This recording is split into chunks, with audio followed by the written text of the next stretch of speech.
Leave a comment below with your tips for handling rough weather on a mooring boat, or share your own sailing experience. I'll be responding to as many comments as I can.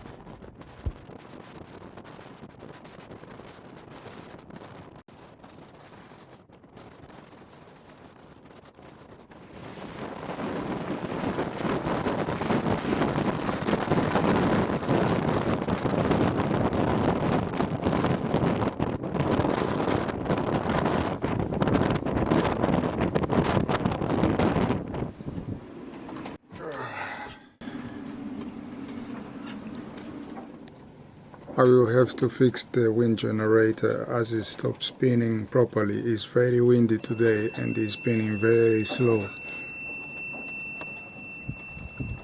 If you like this episode, please like, subscribe, share.